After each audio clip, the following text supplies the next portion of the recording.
Belize in a whole, and including Dangriga, are very much evangelized. The gospel has been spread, and it's all over, and people has the freedom or has an opportunity to make a decision, but with that, there are a lot of people that are linked to the pleasures of this world. We really believe that Belize is probably the most evangelized country on the planet, just because it's English speaking, it's been easy to get to.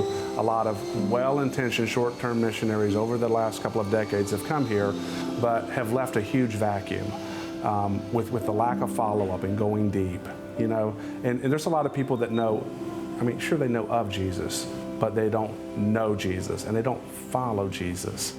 My biggest challenge is seeing people giving their life completely to the Lord and walking with Him, and not just saying, I'm a churchgoer. Our culture is kind of the opposite of what Christianity is. So like people would describe it as devil worship, you know, that's what they describe it as. And so most of them do that. And so it's hard to break that barrier because it's been sown so deep. You know, you have to do a lot of digging to like get everything out and then to start afresh. At different times of the year, they would have feasts, and they would have feasts to the dead or for the dead. And they believe that in the chanting of drums, that they can have contact with dead ancestors. They hold on to that so strongly and believe in it that when you bring the gospel to them, it doesn't sound real, because this has more power than the gospel you're bringing to them. Our churches here focus too much on the church. They don't focus on the community. You need to physically be there. You need to physically be involved in the community. And this is what is lacking here. They're hungry, but we need the people to come and invest, get hands dirty, and say, you know what, I'm going to roll my sleeves up, and this is not going to be easy, but we're here for the long haul.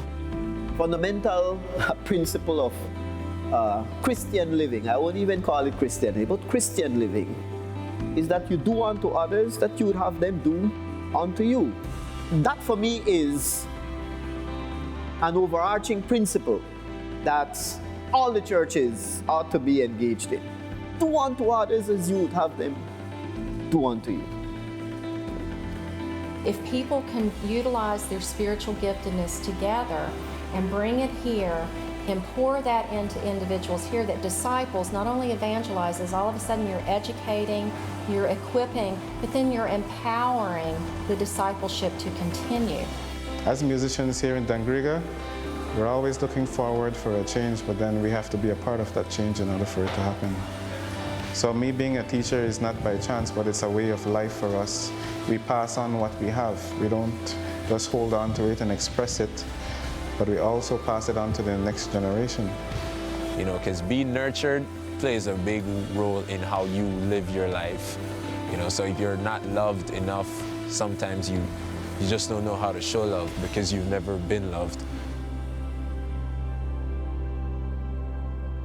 Every minute that somebody doesn't come, that's another minute lost. And we have a whole country waiting, hungry for the gospel. What if everybody that hears this or watches this would take just one time to invest in a young person's life? This country could rise up in no time and be the light to all of Central America, to South America. And we don't have to lose any more people because we didn't take the time. So that's the hard part, knowing there are people lined up starving for the gospel, and there's not enough people here to teach it.